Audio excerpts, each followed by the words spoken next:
साकारवादी श्रेष्ठ हैं या निराकारवादी। मित्रों, आध्यात्मिक जीवन में कुछ लोग भगवान को साकार रूप में पूजते हैं तो कुछ लोग निराकार रूप में पूजते हैं। साकारवादी लोग भगवान के भक्त होते हैं और निराकारवादी लोग ज्ञान योगी होते हैं।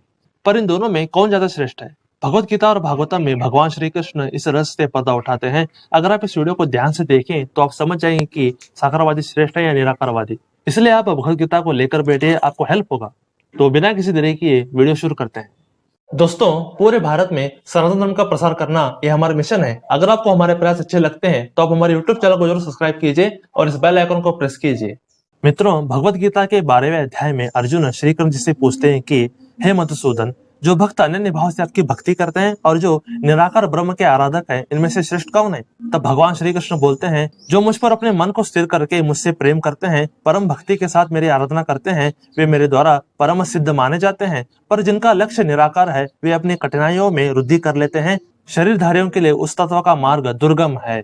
मित्रों, देखा आपने, खुद भगवान श्री कृष्ण ये बोल रहे हैं कि जो उनसे प्रेम करता है और जो उनकी भक्ति करता है वे सर्वश्रेष्ठ हैं। तो देखा आपने, भगवान को भी भक्त लोग ही अति प्रिय हैं। मित्रों, ऐसे ही अन्य श्लोक भी हैं, जैसे कि गीता के 11वें अध्याय के 54वें श्लोक में श्री कृष्ण कह रहे हैं कि कोई भी तपस्या से, शास्त्रीय ज्ञान से, पूजा से मुझे समझ नहीं सकता, केवल अनन्य भक्ति के द्वारा मुझे समझाया जा सकता है। मित्रों, इस श्लोक में भी भगवान यही कह रहे हैं कि कोई भी तपस्या या ज्ञान से उन्हें समझ नहीं सकता, परंतु अनन्य भक्ति से उन्हें समझा जा सकता है। तो यहाँ पर भी भगवान भक्ति को ही श्रेष्ठ बोल रहे हैं। इसी तरह गीता के 14वें अध्याय के 26वें श्लोक में श्री कृष्ण कहते हैं कि जो अनन्य भक्ति के द्वारा मेरी सेवा करता है वह प्रकृति के गुणों को लांग कर मुझे प्राप्त करता है। और वे आगे के श्लोक में कहते हैं कि मैं ही उस निराकार ब्रह्म का आश्रय हूँ जो अनंत, शाश्वत, अविनाशी और विशुद्ध आनंद है। मित्रों, यहाँ पर भी श्री कृष्ण स्पष्ट रूप से कह रहे हैं कि जो निराकार ब्रह्म है उसका आश्रय स्वयं श्री कृष्ण है, यानी कि निराकार ब्रह्म से भी श्रेष्ठ है भगवान श्री कृष्ण। जो उनकी भक्ति करता है वे उन्हें प्राप्त करता है।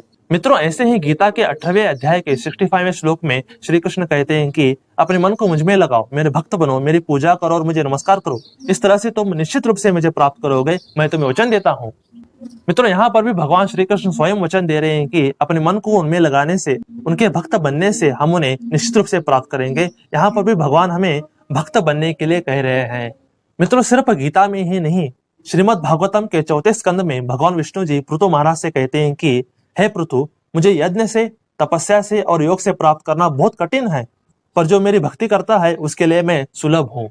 मित्रों, देखा आपने, गीता और भागवतम में साकारवादियों को, भक्तों को ही सर्वश्रेष्ठ कहा गया है। जब भगवान श्री कृष्ण जी ही हमें अपना भक्त बनने के लिए कह रहे हैं तो उनकी बात ना मानकर निराकारवाद में घुसना परम मूर्खता होगी।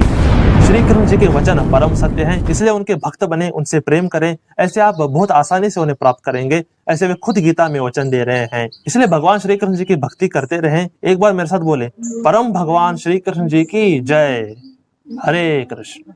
दोस्तों, हम हमेशा सनातन धर्म के बारे में ऐसे ही गुप्त ज्ञान हमेशा लाते रहते हैं। अगर आपको ये वीडियो अच्छा लगा हो तो आप क्या कर सकते हैं, आप इसे लाइक कीजिए, आप इसे शेयर कीजिए अपने दोस्तों के साथ, अपने परिवार वालों के साथ, अपने रिश्तेदारों के साथ जरूर शेयर कीजिए। और थर्ड बात क्या है कि आप सब्सक्राइब जरूर कीजिए, क्योंकि आपको ऐसे ही बेहतरीन कंटेंट हमेशा इस चैनल से हमेशा मिलती रहेंगी। इसलिए आप क्या कीजिए, जरूर सब्सक्राइब कीजिए। तो stay blessed, stay awesome and go self made.